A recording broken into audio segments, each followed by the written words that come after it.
Personal Finance with Warren Ingram. The Personal Finance feature is brought to you by Sanlam Corporate, taking employee benefits personally, because when you care, everyone benefits. Sanlam Corporate. Well, Warren Ingram, as you know, is a certified financial planner at Galileo Capital. How's it, Warren, tonight? When is it better to buy a home than to rent? And Warren, this is such an interesting conversation. There's so many different variations. You can have it again and again. And one of the things that always fascinates me is I think so many of us want a piece of land or a something that is ours, that, can't be taken away. And it can always be taken away, but is ours. There's a something, a sort of sense of that. You suggest that actually that could cost you money. It can cost you money, and I think it is a nuanced conversation, and I think it's one we've had before, and I think we're going to have it again many times in the months and years ahead, because it's also a changing conversation, Stephen, where we get impacted by, for example, interest rates, and interest rates are affected by inflation. So if we're expecting inflation to go up, then that's going to push interest rates up, and that makes home ownership more expensive. And equally, if inflation starts coming down and interest rates come down, then home ownership becomes a little bit more viable again.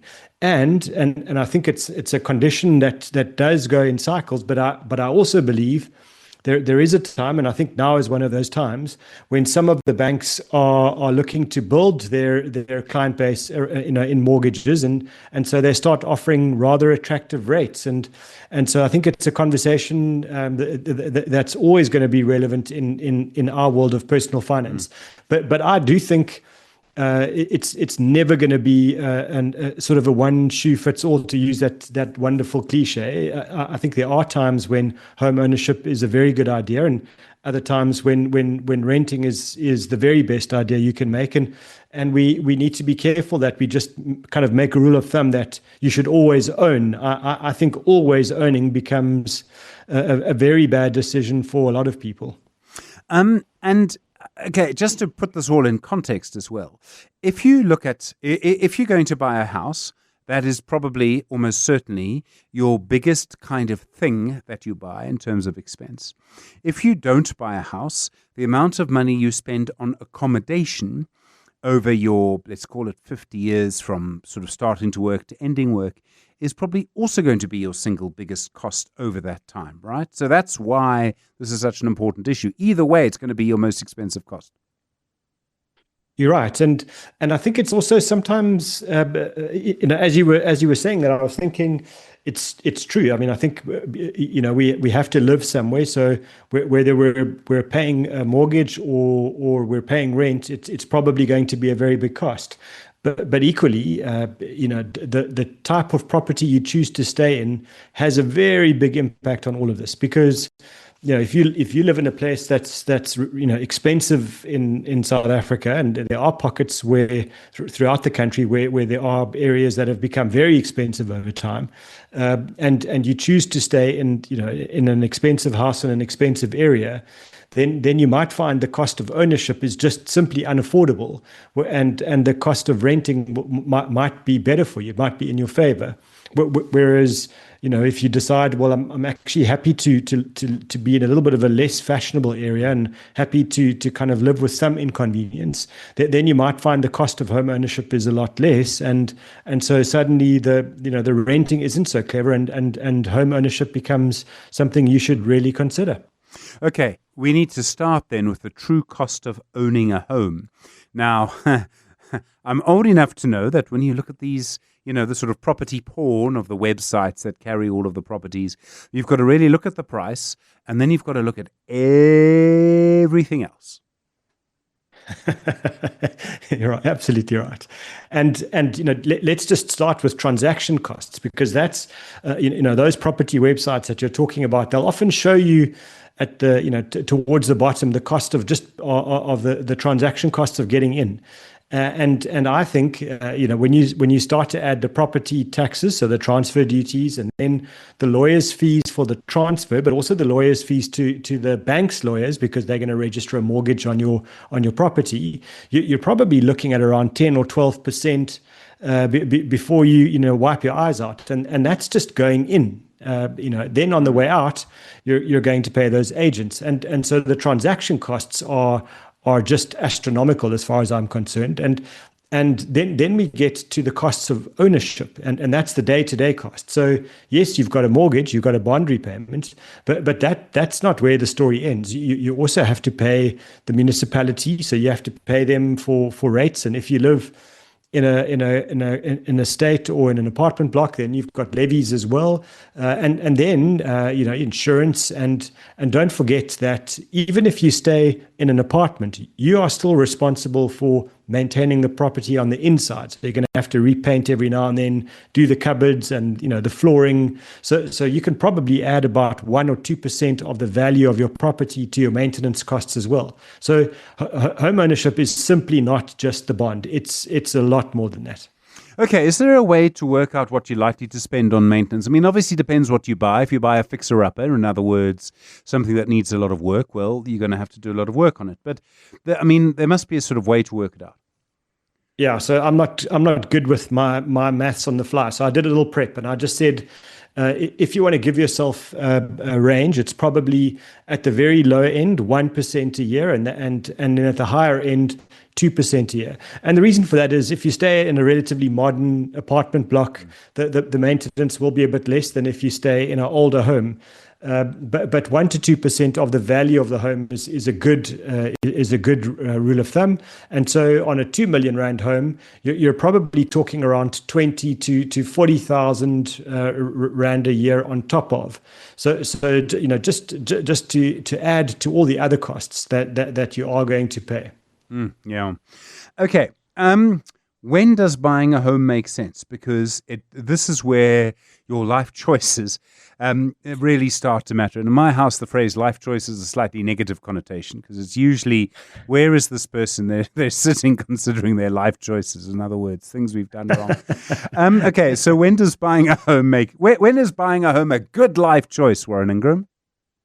I think it starts with the time frame. So if you're choosing a house in an area and you say, I'm happy to lock myself into this house in this area for at least the next 8 and ideally 10 years, then that's a big starting point. That's probably a very big signal for you to take buying very seriously. And for a lot of people, that will coincide with when their kids go to school. They'll look at school and say, well, hopefully that's a 12-year stretch, and so I want to be in an area where I can give my kids stability and know where the schools are, and so that will be the starting point. Importantly, it's not when you start work and you start your property life on your own. In other words, that first little studio or that first little place you share with a friend, that's not the place you buy, because most likely you're going to stay in there for a year or two and maybe 3 until your income rises, and then you're going to move. And if you're in that moving cycle of every 3 years moving into a bigger, better place, then you don't want to buy because of all the transaction costs that we've spoken about. So I think rule 1 is, it's the place I'm happy to stay in for 8 or 10 years or longer. And if you listen to someone like Warren Buffett, he'll say that's the home you stay in for the next 50 years. And then it's a great decision to buy. However, that's not your only factor. You also need to know that you've got at least 10% of the value of that house as a deposit, because you want to give the banks some comfort that when you go in and you're going to borrow money, that you're putting some money into the deal as well. That means they give you a better rate of interest. It also means that you can get that bond paid down a bit quicker than you would normally, and you've got the discipline of saving. So I think that probably the deposit is number 2, and then number 3 would be what can you pay on a monthly repayment on your bond versus the rent that you were paying. If you can pay a big enough deposit on the property, or the property is cheap enough that it would match the rent you were paying, then you're probably on your way to making a good buying decision. Then, very last, and I know you're going to laugh at me, Stephen, but you have to have an emergency fund.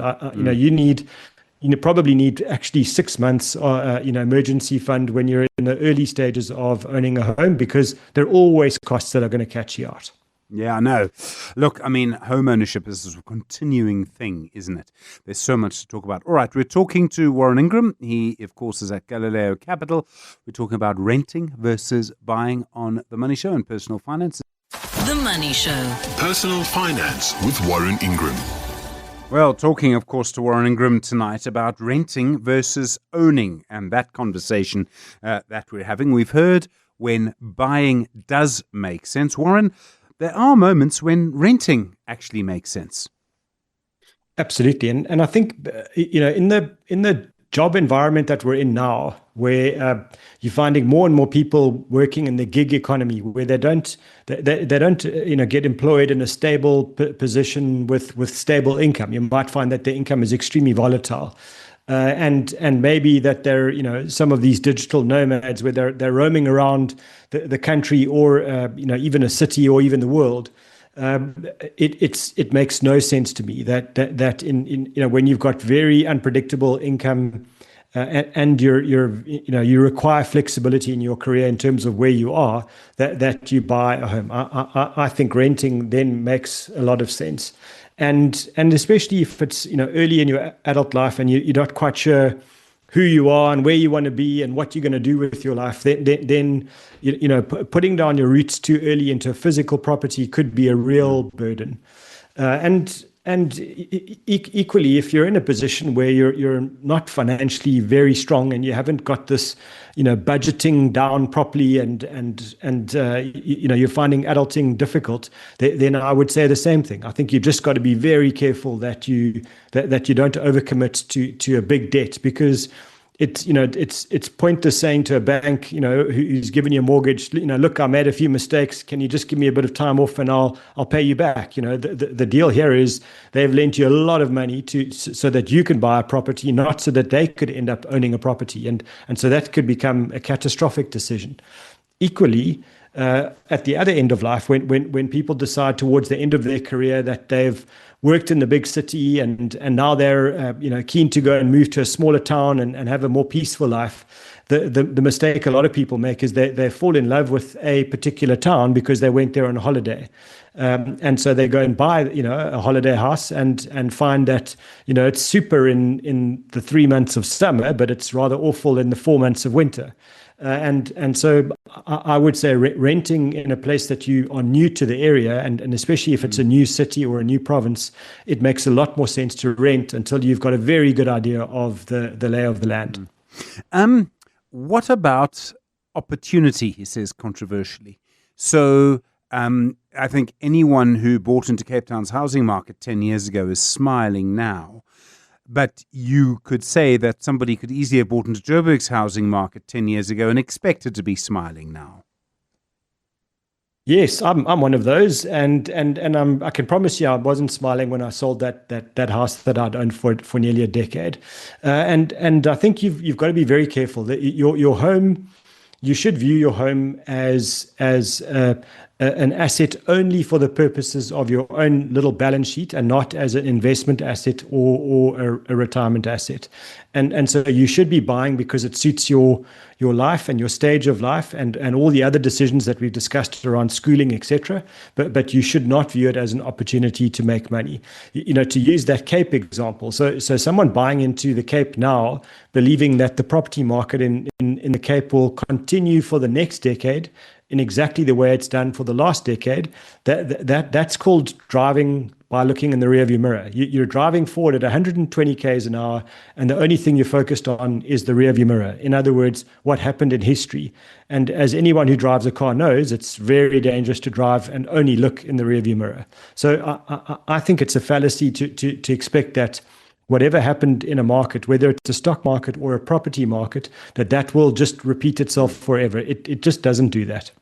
There's also an opportunity cost, right? If you're putting money into a house, you could have put that money somewhere else and you've lost out on that chance. Yeah, and I think understanding that if you overcommit to a property purchase, it's the same as overcommitting to a single share in a business that operates in one sector, maybe in one city, in one area. And so, if we were talking about a share portfolio, you'd never tell someone to put all their money onto one small share in one little sector of one, and maybe only in one city. It just wouldn't make sense.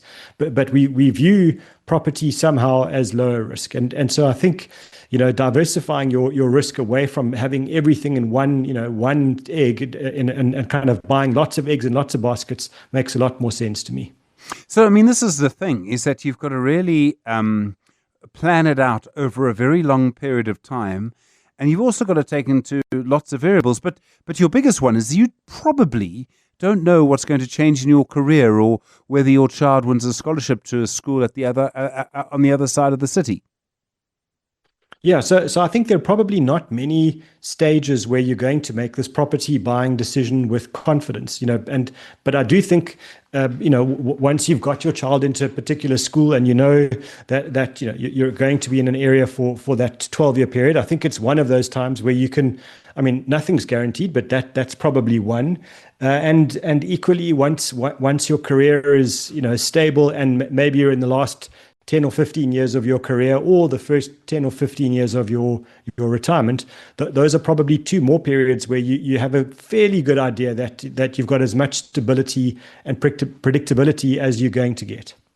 We have a question from Tim. Tim says, Warren, my wife and I are expecting our first child in 4 months. Congratulations, Tim. We earn a combined 80,000 Rand a month. We've never really had a proper financial plan. We don't know where to start. What should we be prioritizing right now? I'll start the nappy fund, Tim. Warren, you'll have a better response than I will. I think that's very sage advice. I think the first thing will be that you have to make sure that your will is up to date now and on the birth of your child, so that you've taken care of the real disaster scenario, which is, if you and your wife happen to die in an accident or something, that the guardians of your child will be sorted out, and so that's number one for me. It's the thing that a lot of parents forget early on, and then two. I think Stephen's got a good point. You need to build up, quite a lot of extra money for expenses that are just going to surprise you. I don't think it's possible to budget with perfection when you're having your first child. You just simply are not prepared for all the costs that are going to hit you. So I think making sure that you've got your expenses under control is important. But building up the cash for those unforeseen expenses will help you a lot.